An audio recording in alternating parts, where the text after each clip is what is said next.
Bismillahirrahmanirrahim. Assalamualaikum warahmatullahi wabarakatuh.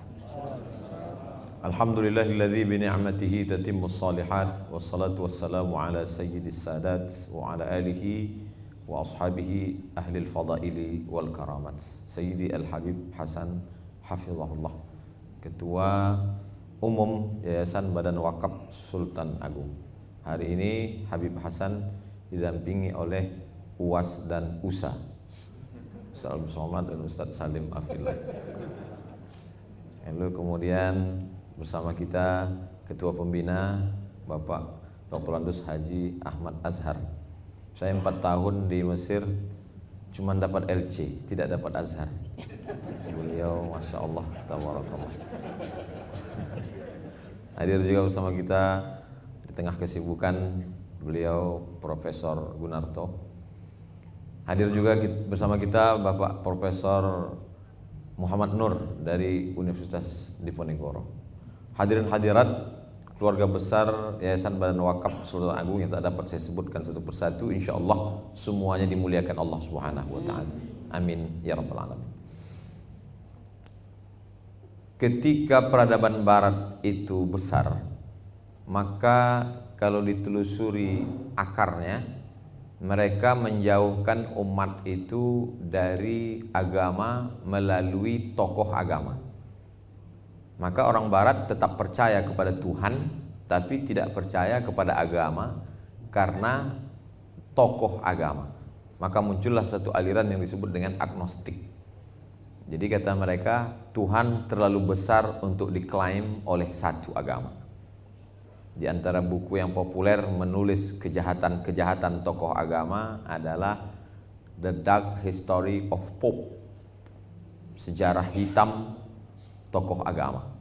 Jadi diceritakanlah bagaimana perselingkuhan tokoh agama, lalu kemudian tokoh agama menjual barang-barang aset agama, sehingga akhirnya masyarakat menjadi krisis kepercayaan terhadap tokoh agama. Akhirnya melepaskan diri dari agama, tapi di lubuk hatinya yang paling dalam dia tetap bertuhan.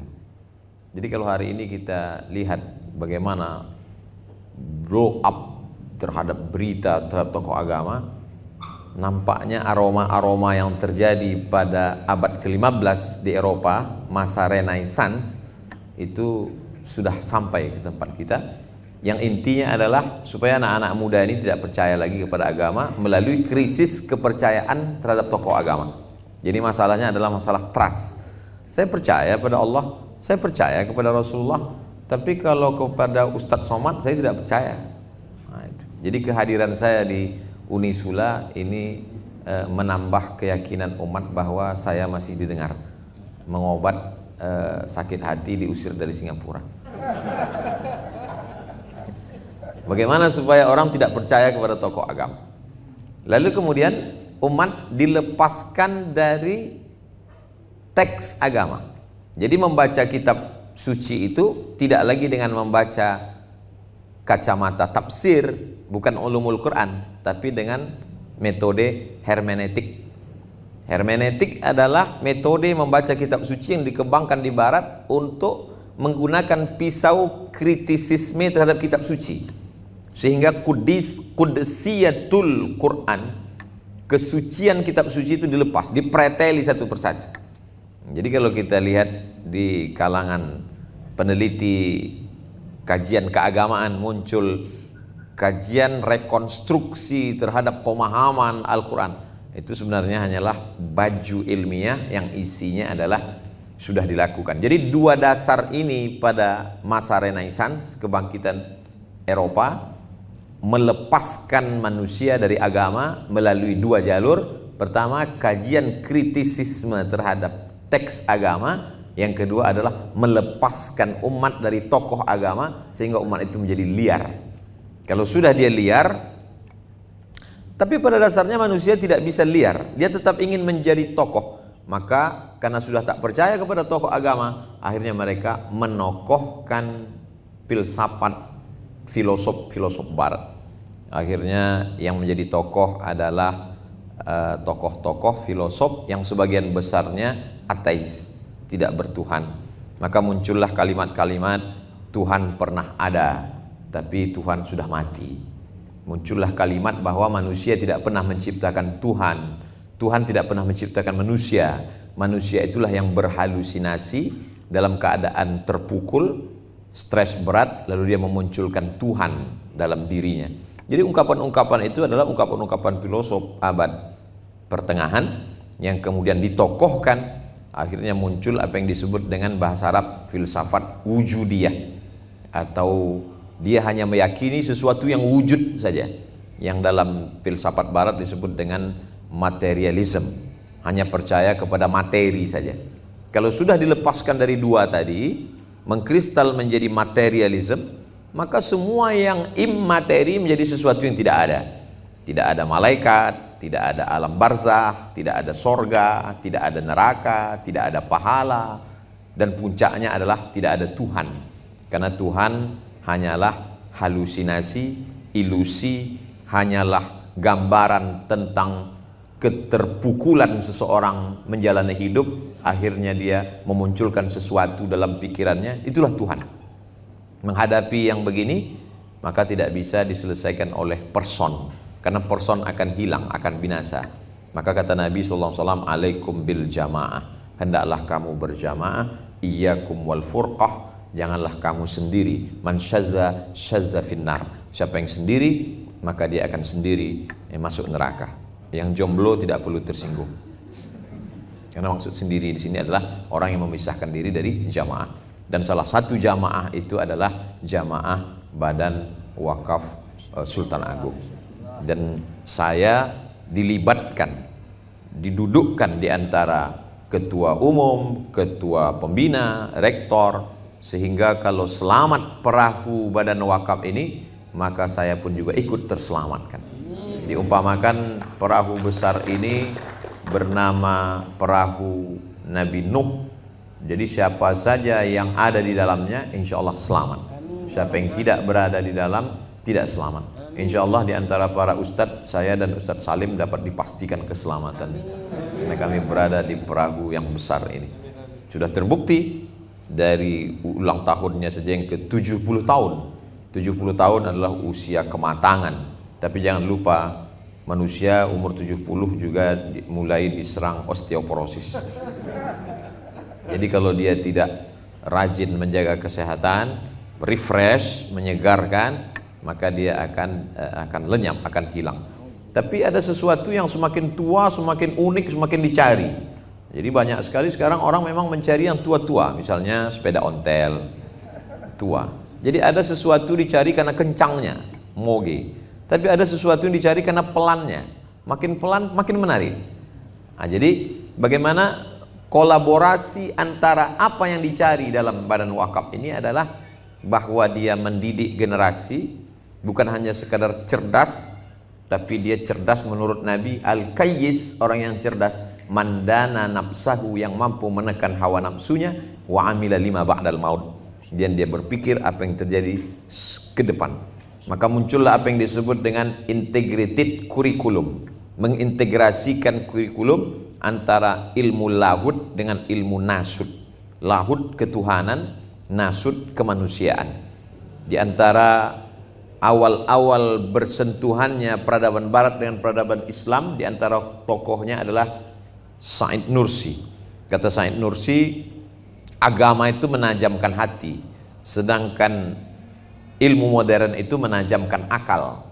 Kalau hanya hati yang diasah, akal tertinggal. Kalau hanya akal yang ditajamkan, maka hati menjadi gelap. Maka beliaulah pelopor pertama yang mengkolaborasikan antara kebangkitan spiritual dengan kebangkitan intelektual. Akhirnya mengkristal lagi pada masa seorang sarjana dari Palestina mampu menaklukkan seorang gadis Palestina, akhirnya mu'allab masuk Islam, dan mereka berdua dibunuh oleh agen Mossad bernama Ismail Raji Al-Faruqi.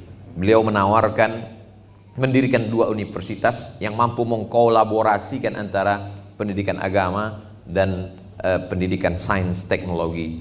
Maka muncullah apa yang disebut dengan IIU, International Islamic University. Satu didirikan di Islamabad, yang satu ditawarkan ke Indonesia. Tapi saat itu rezim Orde Baru menganggap kehadiran ini bisa mengganggu stabilitas keamanan nasional. Akhirnya tawaran itu diambil oleh Angkatan Belia Islam Malaysia, maka berdirilah di Gombak, Malaysia. Kita tidak terjebak pada nama, tidak terjebak pada orangnya, tapi yang diambil adalah idenya. Yang mahal itu bukan bangunannya, yang mahal itu adalah idenya, bukan kata saya. Itu bisik-bisik Prof. Muhammad Nur tadi ketika sedang menyantap tiwul yang disiapkan oleh Prof. Gunarto. Ide itu sesuatu yang mahal. Jadi bagaimana dulu tokoh-tokoh antara orang yang punya pengetahuan agama dengan para bisnismen yang khawatir tentang masa depan anak bangsanya. Setelah kita selamat dari Belanda dan Jepang, akan ada tantangan yang lebih besar di masa akan datang. Akhirnya setelah 2 tahun Indonesia merdeka, mereka punya ide yang brilian dan keyakinan yang luar biasa dengan tanah 400 meter. Akhirnya hari ini kita melihat sesuatu yang luar biasa. Itu semua berawal dari jamaah. Jadi apa yang kita bicarakan hari ini mudah-mudahan menjadi inspirasi buat anak-anak muda di luar sana. Walaupun mereka tidak hadir di sini, tapi video ini akan keluar tentunya setelah diedit dan akan ditonton oleh siapapun nanti di channel Ustadz Abdul Somad Official. Subscribe, like, share, and comment.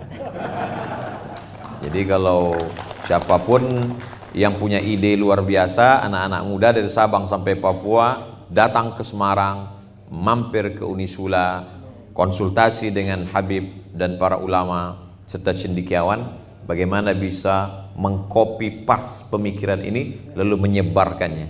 Nabi kalau ketemu dengan orang diajarkan mengucapkan katsarallahu amsalak, semoga Allah memperbanyak orang seperti kamu. Jadi kalau ada sekelompok orang berkumpul, maka doanya berubah menjadi katsarallahu muassasata amsalik, semoga Allah memperbanyak lembaga-lembaga yang mirip seperti Unisula ini supaya semakin menebarkan yayasan wakaf di mana-mana, karena aset wakaf bangsa Indonesia ini luar biasa yang semestinya milik umat, dimiliki oleh umat, kembali kepada umat. Tapi dia sempat singgah dulu di kantong person-person, akhirnya dia tidak menetes turun ke umat. Dan itu sesuatu yang luar biasa untuk diperbaiki. Banyak orang khawatir untuk membicarakannya, jangankan untuk memperbaikinya, membicarakannya pun ada ketakutan luar biasa, karena aset wakaf ini dikuasai oleh segelintir orang. Tapi kalau dia belajar bagaimana wakaf di Yayasan Badan Wakaf Sultan Agung, bisa memunculkan rumah sakit, bisa universitas, bisa mengakuisisi rumah sakit di Sumatera Selatan, Palembang. Nah, ini saya yakin dan percaya orang yang ragu-ragu, keyakinannya goncang, maka ketika dia datang kemari mengambil pelajaran, maka akan muncul kekuatan-kekuatan. Disitulah Allah Subhanahu wa Ta'ala akan bangga dengan umat ini, karena Nabi mengatakan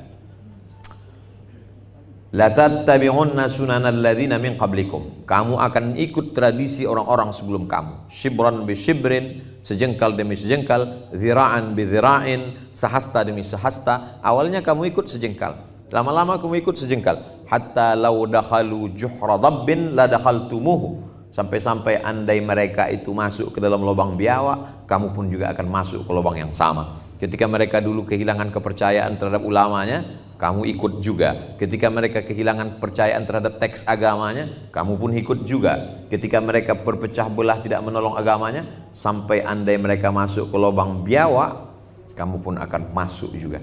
Jadi apa yang kita lakukan hari ini adalah membantah prediksi-prediksi bahwa umat ini akan hancur. Tidak. Yang terjadi adalah as-sira' bainal haqqi wal batil, konflik antara hak dan batil.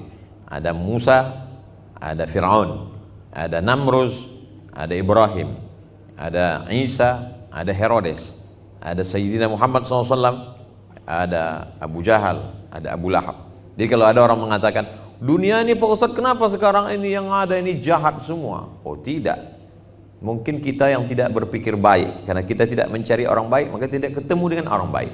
Kalau kita cari orang baik, kita akan menemukan sekelompok orang baik yang sedang duduk-duduk di Yayasan Badan Wakaf Sultan Agung.